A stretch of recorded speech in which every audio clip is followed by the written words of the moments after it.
మచ్చిక గల చోట్లను ఆయన నన్ను కరుండజేయుచున్నాడు. శాంతికరమైన జలముల యొద్ద నన్ను నడిపించుచున్నాడు. నా ప్రాణమునకు ఆయన సేద తీర్చుచున్నాడు. తన నామమును బట్టి నీతి మార్గములలో నన్ను నడిపించుచున్నాడు. గాఢాంధకారపు లోయలో నేను సంచరించినను ఈ అపాయములకు భయపడను. నీవు నాకు తోడయుండువు. నీ బుద్ధికరయు నీ దండమును నన్ను ఆదరించు. నా శత్రువుల ఎదుట నీవు నాకు భోజనము సిద్ధపరచుచుందుకు నూనెతో నా తల అంచి ఉన్నావు. నా గిన్నె నిండిపోతున్నది.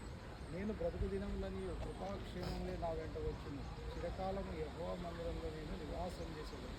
నేను బ్రతుకు దినములన్నీ కృపాక్షేమంలో నా వెంట వచ్చును. చిరకాలం యెహోవా మందిరంలో నేను నివాసం చేసేదను.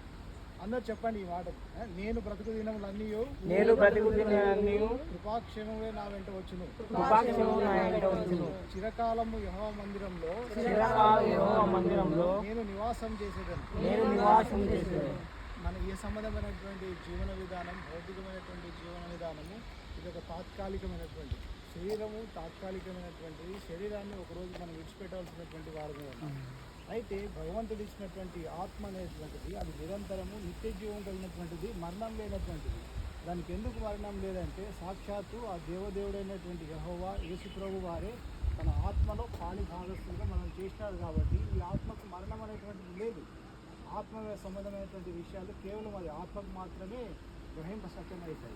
చిరకాలం నేను యెహోవా మందిరంలో నివాసం చేసేదాన్ని. అంటే ప్రభువుతో మనం నిత్యం ఉంటాము, యుగ యుగాలు ఉంటాము.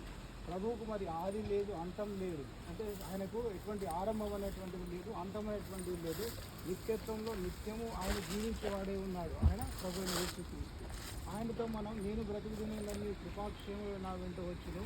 చిరకాలం నేను యెహోవా మందిరంలో నేను నివాసం చేస్తాను. అంటే ప్రభుతో మనం నిత్యం ఉంటాం. ఎంతకాలం ఉంటాము? యుగ యుగాలు ఉంటాము. ఇక అంతం లేనటువంటి సంవత్సరాలు అది ప్రభుతో మనం ఉంటాం. ఎవరు వాళ్ళు ఉండేదంటే ఇక్కడ ఎవరైతే ప్రభువుని విశ్వసిస్తారో వాళ్ళు మాత్రమే నిత్యత్వంలో ప్రభుతో ఉంటారు. ప్రభు యొక్క ఆత్మను అనుగ్రహించినప్పుడు మాత్రమే ఆత్మ సంబంధమైనటువంటి విషయాలు మనం గ్రహిస్తాం. దేవుడు మనకు సహాయం చేద్దాం. ప్రార్థన చేసుకుందాం.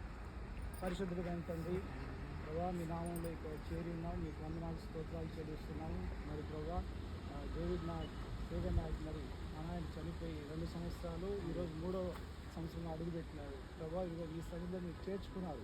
ఇదిగో ప్రభా మరి నిన్ను ప్రభా నువ్వు యెహోవా విమోచించినటువంటి నిన్ను పోలిన వాడు ఎవడు అని నువ్వు సెలవిస్తున్నటువంటి రీతిలో మమ్మల్ని నువ్వు రక్షించినావు. నీ శిలువ రక్తంతో మమ్మల్ని కొన్నావు. నిత్య రాజ్యంలో మమ్మల్ని వారసులుగా చేసుకున్నావు. కేవలం విశ్వాసించడం ద్వారా నిత్య జీవాన్ని ఇచ్చినందుకు మీకు వందనాలు చెల్లిస్తున్నాను. యుగ యుగాలు ప్రభుత్వం మేము ఉంటామనేటువంటి నిరీక్షణ మాకు ఇచ్చారు. మీకు వందనాలు.